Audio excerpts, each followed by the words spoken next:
Hello student, welcome to Equator Academy Dehradun. और मैं लाया हूं आप लोग के लिए एक और छोटा सा टॉपिक इंडियन कॉन्स्टिट्यूशन से पार्लियामेंट टर्म्स को लेकर, जो मुझे लगता है कि आपके अक्टूबर के यूपी पीसीएस प्रीलिम्स एग्जाम में आ सकता है। चलिए शुरुआत करते हैं पार्लियामेंट टर्म्स को लेकर कुछ। तो उससे पहले पार्लियामेंट टर्म्स जो है शुरुआत करेंगे, तो सबसे पहले जो कुछ बेसिक चीज़ें हैं उनको हम लोग समझ लेते हैं। जैसे कि आप यहाँ पर सामने जो हमारा नया पार्लियामेंट है उसकी जो फोटोग्राफ है वो आप देख रहे हैं। और यहाँ पर जो नए पार्लियामेंट की जो स्ट्रेंथ है उसके बारे में पहले कुछ समझ लेते हैं टर्म्स। तो नई पार्लियामेंट की जो टर्म्स उसके बारे में बात करें कि जो नई पार्लियामेंट बिल्डिंग है उसका पहला क्वेश्चन आएगा कि इनॉग्रेशन जो है कब किया गया बाय पीएम मोदी जी। तो 28 मई, ठीक है, 2023 को इसका क्या किया गया, इनॉग्रेशन किया गया। ठीक है, पहला पॉइंट आपको ध्यान में रखना है। दूसरी चीज आपको क्या ध्यान में रखनी है कि जो आपकी नई पार्लियामेंट है उसकी मैक्सिमम लोकसभा की स्ट्रेंथ क्या होगी, ठीक है, और राज्यसभा की जो स्ट्रेंथ है आपकी वो क्या होगी। तो लोकसभा की जो स्ट्रेंथ रखी गई है आपकी वो रखी गई है 888, याद करना आसान है। और जो राज्यसभा की आपकी मैक्सिमम स्ट्रेंथ रखी गई है वो है आपकी 384, ठीक है, 384। अब ये स्ट्रेंथ क्यों बढ़ाई गई है, क्योंकि हमारे यहाँ लगातार जो है पॉपुलेशन बढ़ी है और जैसे कि आप जानते हैं कि हम लोग अब नंबर 1 जो है पॉपुलेटेड कंट्री पूरी दुनिया की बन गए हैं। ठीक है, तो इस हिसाब से जो रिप्रेजेंटेशन है लोकसभा के अंदर और जो रिप्रेजेंटेशन है राज्यसभा के अंदर वो भी आपका क्या होगा, बढ़ा होगा, जो कि जरूरी भी है कि ऐसा बढ़ा हो। ठीक है, ये चीज एक आपको क्लियर जो है वो होनी चाहिए। Got it. देन ये जो कॉन्सेप्ट है कि भाई जो पार्लियामेंट की सीट है ये बढ़ाई गई है। अभी की जो, अगर मैं बात करूं अभी की जो स्ट्रेंथ की बात करूं वो आपकी कितनी है, ये भी आपसे पूछ सकते हैं। तो जो अभी की आपकी स्ट्रेंथ है वो है आपकी क्या, 543। ये करंट आपकी स्ट्रेंथ है। ठीक है, दो एंग्लो इंडियंस का कॉन्सेप्ट हमने खत्म कर दिया है। और ये जो 543 है ये सीट्स कब तक रहेंगी आपकी लोकसभा के अंदर, तो 2026 तक रहेंगी। ठीक है, यानी कि अब जो अगला जनरल इलेक्शन हमारे यहाँ होगा वो 888 सीट्स के लिए होगा और राज्यसभा 384 सीट्स के लिए आपका होगा। अभी का जो इलेक्शन हुआ 2024 में वो 543 सीट्स के लिए हुआ, जिसमें आपको 272 जो सीट्स हैं वो बहुमत हासिल आपके पास होना चाहिए, मेजॉरिटी जो है 270 सीट होनी चाहिए।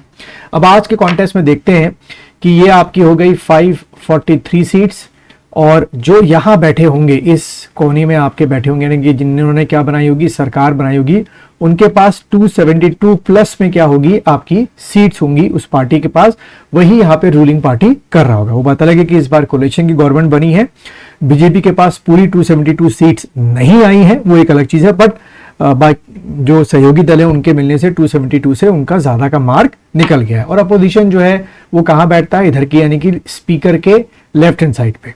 ठीक है, ये आपके यहाँ बीच में कौन बैठते हैं, स्पीकर बैठते हैं। इधर आपकी क्या बैठती है, रूलिंग पार्टी बैठती है, यानी कि राइट हैंड साइड पे आप कह सकते हो। और इनके लेफ्ट हैंड साइड पे जो है वो आपका कौन बैठता है, आपका अपोजिशन बैठता है। ठीक है, तो ये कुछ बेसिक चीजें थी जो हम लोगों ने पढ़नी होती हैं और जो अक्सर आपके एग्जाम में पूछ ली जाती है। ठीक है, अब बात करें हम लोग पार्लियामेंट टर्म्स के अंदर, पहला टर्म जो है वो आपका क्या आता है, क्वेश्चन आर। ठीक है, मैं थोड़ा शॉर्ट में लिख रहा हूं, क्वेश्चन आर। ठीक, क्वेश्चन आता है कि भाई क्वेश्चन आर जो है वो किस हाउस में होता है। जैसे कि आपको पता है जब भी मैं बोलूंगा पार्लियामेंट, ठीक है, तो पार्लियामेंट में आपके दो हाउस को आपको लेके चलना है, लोकसभा और राज्यसभा। ठीक है, तो पार्लियामेंट में जो दोनों हाउसेज हैं, दोनों ही हाउसेज में आपके क्या होते हैं, क्वेश्चन आर होता है। तो एक फैक्ट आपका ये हो गया कि इन बोथ दी हाउसेज। तो पहला एक एमसीक्यू क्वेश्चन आ सकता है किस तरीके से कि क्या क्वेश्चन आर सिर्फ लोकसभा में होता है, गलत। क्या क्वेश्चन आर सिर्फ राज्यसभा में होता है, गलत। क्वेश्चन आर जो होता है दोनों ही हाउसेज में होता है। ठीक है, पहला एक फैक्ट ये हो गया। दूसरा फैक्ट हो गया कि क्वेश्चन आर का टाइमिंग क्या होती है, तो इसकी टाइमिंग होती है 11 AM टू 12 PM। ठीक है, ये आपको ध्यान में रखना है।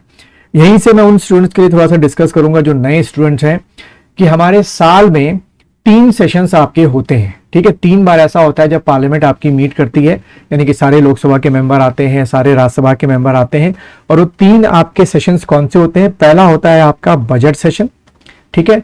उसके बाद जो है दूसरा बजट सेशन के बाद दूसरा जो होता है वो आपका मॉनसून सेशन होता है, और तीसरा जो आपका होता है वो आपका क्या होता है, विंटर सेशन आपका होता है। ठीक है, ये आपको ध्यान में रखना है कि साल में 3 सेशंस होते हैं। जो आपके नए स्टूडेंट्स हैं, पहली बार पॉलिटी पढ़ रहे हैं।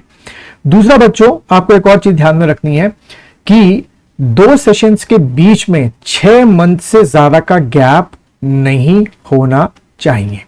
तो ये क्वेश्चन भी आपके एमसीक्यू में आता है कि 2 सेशंस के बीच में मैक्सिमम कितना गैप इन चारों में से हो सकता है। वहां पे लिखा होगा 2 मंथ्स, 4 मंथ्स, 6 मंथ्स, 8 मंथ्स, ऐसे करके लिखा होता है। तो भाई आपने क्या टिक करना है कि 6 मंथ से ज्यादा का गैप जो है वो आपके सेशंस के बीच में नहीं होना चाहिए। ठीक है, उम्मीद है यहां तक आपको समझ में मेरी बात आ रही होगी। ठीक है, अब ये जो क्वेश्चन आर होता है इसमें क्या चीज डिस्कस होती है, इसमें मेनली तौर पे topics of what, national and international, जो कि बहुत ही करंट टॉपिक है जिसका रिलेशन इंडिया से है डायरेक्टली इनडायरेक्टली।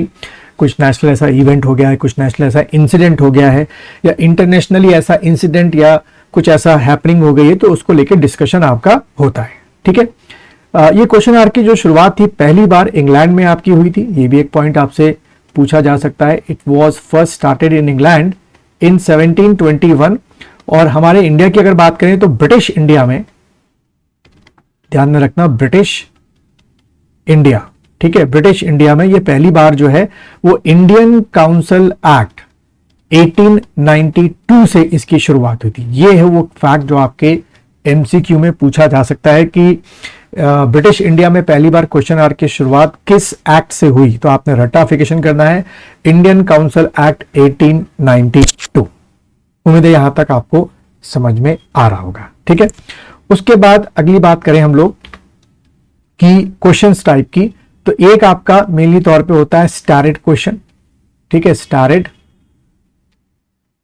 क्वेश्चन आपके होते हैं, स्टारेड क्वेश्चन आपके होते हैं, और एक दूसरा आपका मेन तौर पे होता है अनस्टारेड क्वेश्चन। अनस्टारेड क्वेश्चन, ठीक है, मोटा मोटा बताता हूं मैं, एग्जाम में यही पूछते हैं इतना।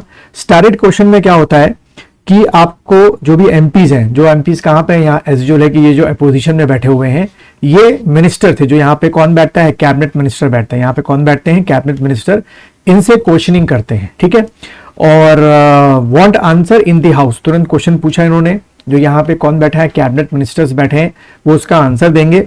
और स्टारेड क्वेश्चन में सप्लीमेंट्री जो क्वेश्चन है वो अलाउड होता है। यानी कि आपने जैसे फॉर एग्जांपल आपने पूछा कि डिफेंस मिनिस्टर से आपने पूछा कि अभी इंडिया चाइना के बॉर्डर को लेके क्या सिचुएशन है, उन्होंने कुछ आंसर दिया, आपने कुछ और उनसे सप्लीमेंट्री क्वेश्चन पूछ लिया, वो स्टारेड क्वेश्चन में अलाउड होता है। ठीक है, ये आपको ध्यान रखना है। तीसरा क्वेश्चन कई बार आता है कि कौन ये डिसाइड करता है कि पर्टिकुलर क्वेश्चन स्टारेड क्वेश्चन होगा कि अनस्टारेड क्वेश्चन होगा। तो बच्चों टिक करके आना, स्पीकर।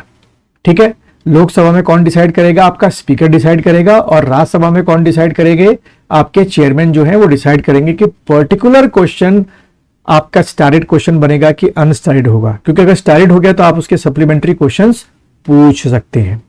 अनस्टारेड क्वेश्चन जो दूसरे टाइप का होता है, उसमें क्या होता है कि उसमें जो है आपको रिटर्न आंसर मिलता है, और उसमें सप्लीमेंट्री क्वेश्चन, एक्स्ट्रा क्वेश्चन आप मिनिस्टर साहब से नहीं पूछ सकते। तो बच्चों ये 2 तौर पे हैं, और अक्सर यही आपके एग्जाम में पूछे जाते हैं। तो अगर आपको ये लेक्चर अब तक पसंद आया है तो इसको लाइक कीजिए, शेयर कीजिए, और मेरे चैनल के बारे में बताइए। ऐसे ही कुछ आपके यूपी पीसीएस एग्जाम के प्रीलिम्स के लिए मैं कुछ ऐसे ही फैक्ट्स लाता रहूंगा।